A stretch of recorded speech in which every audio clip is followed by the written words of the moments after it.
manhood.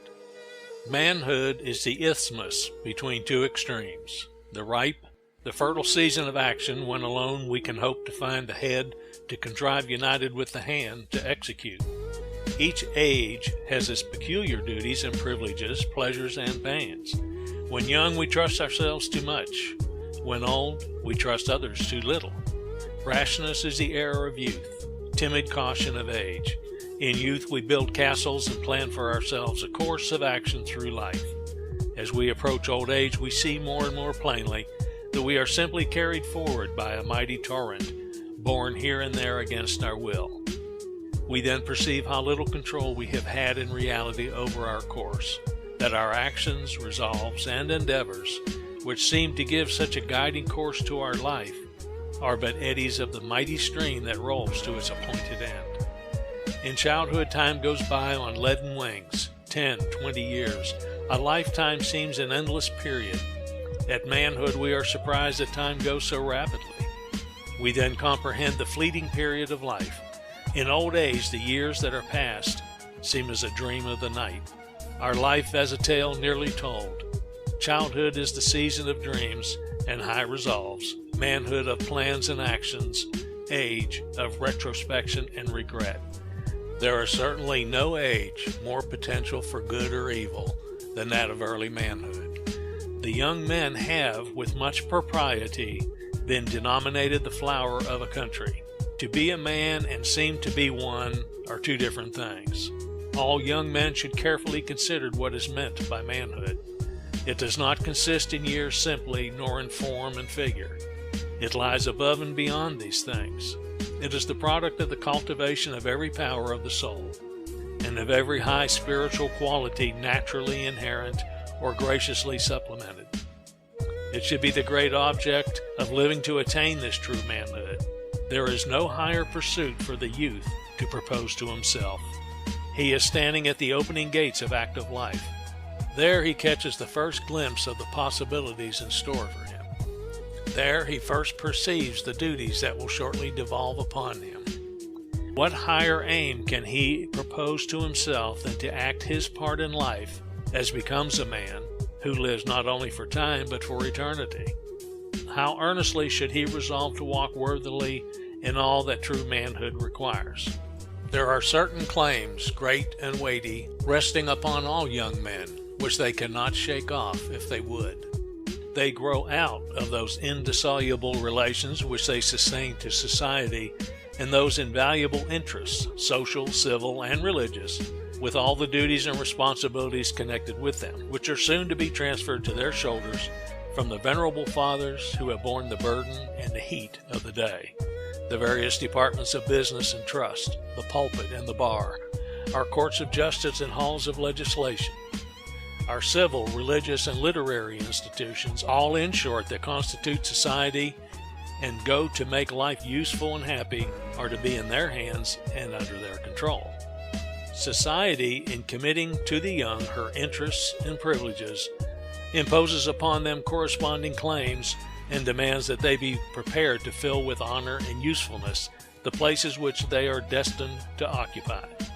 Young men cannot take a rational view of the station to which they are advancing or of the duties that are coming upon them without feeling deeply their need of high and peculiar qualifications. Every young man should come forward in life with a determination to do all the good he can and to leave the world the better for his having lived in it. He should consider that he was not made for himself alone, but for society, for mankind, and for God. He should consider that he is a constituent, responsible member of the great family of man, and while he should pay particular attention to the wants and welfare of those with whom he is immediately connected, he should accustom himself to send his thoughts abroad over the wide field of practical benevolence. There is within the young man an uprising of lofty sentiments which contribute to his elevation, and though there are obstacles to be surmounted and difficulties to be vanquished, yet with truth for his watchword, and relying on his own noble purposes and exertions, he may crown his brow with imperishable honors. He may never wear the warrior's crimson wreath, the poet's chaplet of bays, or the statesman's laurels, though no grand universal truth may at his bidding stand confessed to the world, though it may never be his to bring to a successful issue a great political revolution, to be the founder of a republic which shall be a distinguished star in the constellation of nations, even more though his name may never be heard beyond the narrow limits of his own neighborhood, yet is his mission nonetheless a high and noble one. In the moral and physical world, not only the field of battle, but also the cause of truth and virtue calls for champions, and the field for doing good is white unto the harvest. If he enlists in the ranks, and his spirits faint not, he may write his name among the stars of heaven. Beautiful lives have blossomed in the darkest places, as pure white lilies, full of fragrance, sometimes bloom on the slimy, stagnant waters.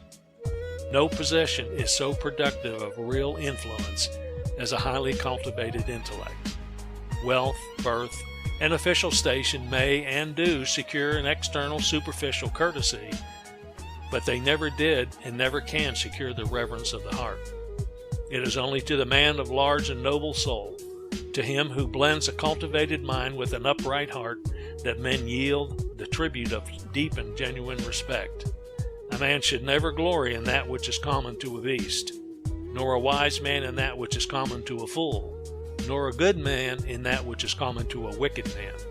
Since it is in the intellect that we trace the source of all that is great and noble in man, it follows that if any are ambitious to possess a true manhood, they will be men of reflection, men whose daily acts are controlled by their judgment, men who recognize the fact that life is a real and earnest affair, that time is fleeting, and consequently resolve to waste none of it in frivolities, men whose life and conversation are indicative of that serious mien and deportment which well becomes those who have great interest committed to their charge, and who are determined that insofar as in them lies life with them shall be a success, who fully realize the importance of every step they may take, and consequently bring to it the careful consideration of a mind trained to think with precision. The man who thinks, reads, studies, and meditates has intelligence cut in his features, stamped on his brow, and gleaming in his eye. Thinking, not growth, makes perfect manhood. There are some who, though they are done growing, are only boys. The constitution may be fixed while the judgment is immature. The limbs may be strong while the reasoning is feeble. Many who can run and jump and bear any fatigue cannot observe, cannot examine, cannot reason or judge, contrive or execute. They do not think. Such persons, though they may have the figure of a man and the years of a man, are not in possession of manhood. They will not acquire it until they learn to look beyond the present and take broad and comprehensive views of their relations to society. As we often mistake glittering tinsel for solid gold, so we often mistake specious appearances for true worth and manhood. We are too prone to take professions and words in lieu of actions, too easily impressed with good clothes and polite bearings, to inquire into the character and doings of the individual. Man should be rated not by his hoards of gold, not by the simple or temporary influence he may for a time exert, but by his unexceptional principles relative both to character and religion.